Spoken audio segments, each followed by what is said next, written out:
بسم اللہ الرحمن الرحیم۔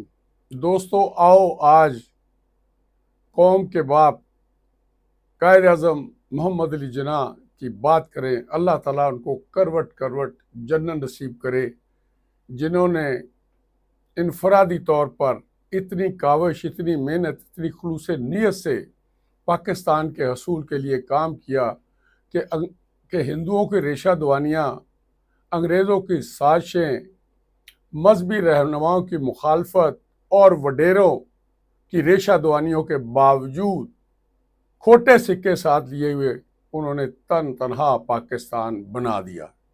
جس وقت یہ پورے عروج پر تھی اور بالکل اپنے نقطہ کی طرف پہنچنے والی تھی کامیابی، سے ہندوؤں نے ایک پتہ پھینکا، انہیں کہا کہ آپ پاکستان نہ بنائیں، مشترکہ ہندوستان کے وزیر اعظم بن جائیں۔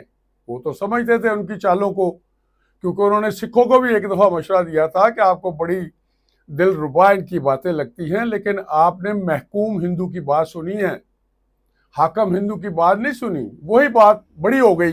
25 کروڑ مسلمانوں کا جو ہندوستان میں آج حشر ہو رہا ہے، وہ لوگ دیکھ کے اش کرتے ہیں کہ یہ کیا ہو رہا ہے، کتنا ظلم ہو رہا ہے، کتنی بربادی ہو رہی ہے، کتنا ان کو دبایا جا رہا ہے۔ لیکن یہ سب چیزیں بالکل وقتی ہیں۔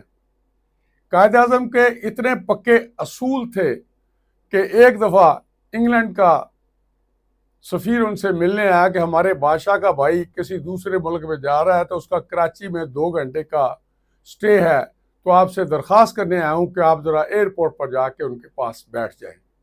قائد اعظم نے فرمایا کہ مجھے یہ شرط منظور ہے، لیکن ایک میری بھی شرط ہے کہ کل کلا میرا چھوٹا بھائی اگر انگلینڈ گیا تو آپ کا بادشاہ اس کو ایئرپورٹ پر ریسیو کرنے آئے گا۔ وہ نہیں ہے کہ لڑائی ہو کسی جگہ تو کہیں کہ آپ ہمارے ساتھ ہو یا ہمارے مخالف ہو۔ نے کہا حضور آپ کے ساتھ ہیں۔ نو، بڑا انہوں نے انتہائی جرأت کے ساتھ یہ جواب دیا، اور برطانیہ کا سفیر اپنا سا منہ لے کر چلا گیا۔ جس کو زیارت میں تھے تو وہاں ایک نرس ان کی بڑی خدمت کرتی تھی۔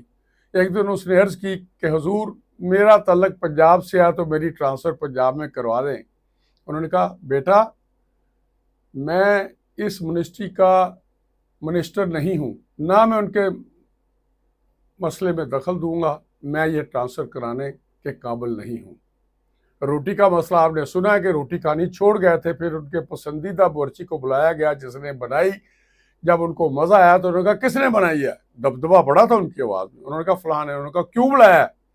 کہ جی آپ کے ذاتی خرچے پر بلایا۔ کہا نو، اسی کا چیک کاٹا دے دیا۔ اس زمانے میں، سستائی کے زمانے میں، زیارت میں بڑی ٹھنڈ تھی تو 2 روپے کی جرابیں گرم لائی گئی، ان کو پہنائی گئی۔ انہوں نے کہا یار بڑی اچھی ہیں، کتنے میں آئی ہیں؟ انہوں نے کہا یہ 2 روپے میں۔ انہوں نے کہا نو، ایک غریب ملک کا گورنر جنرل جو ہے یہ 2 روپے کی جرابیں افورڈ نہیں کر سکتا۔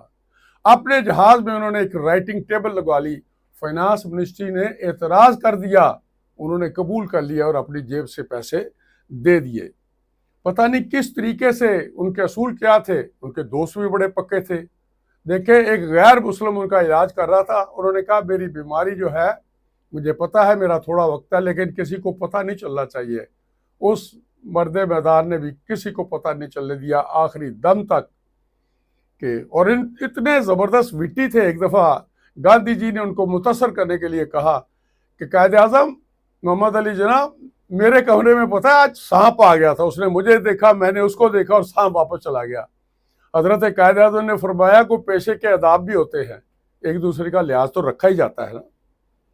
جج صاحب کے سامنے آرگو کر رہے تھے ذرا دھیمی آواز میں، تو جج صاحب نے فرمایا کہ جناب کیا بول رہے ہو آپ؟ میرے ایک کان سے نکلتی ہے تو گھستی ہے، دوسرے کان سے نکل جاتی ہے، مجھے سمجھ ہی نہیں آ رہی کیا کہہ رہے ہو۔ قائد اعظم نے فرمایا دونوں کانوں کے درمیان کوئی چیز ہو تو آپ کو سمجھ میں آئے نا۔ بی بی سی ایک دفعہ یادگار پاکستان جو اب مینار پاکستان ہے، وہاں بہت بڑا جلسہ ہو رہا تھا۔ قائد اعظم انگریزی میں تقریر کر رہے تھے، بی بی سی ریڈیو ہی ہوتا تھا، ٹی وی تو ہوتا نہیں تھا، تو وہاں ایک دھوتی پرشاد غریب آدمی تقریر سن رہا تھا قائد اعظم کی۔ دیکھو ان کی سچائی کیا تھی، لوگوں کا ایمان کیا تھا اس کی ذات پر۔ اس نے کہا جنٹل مین، قائد اعظم کیا کہہ رہا ہے؟ کہتا ہے مجھے نہیں پتا کیا کہہ رہا ہے۔ تو کیوں سن رہے ہیں؟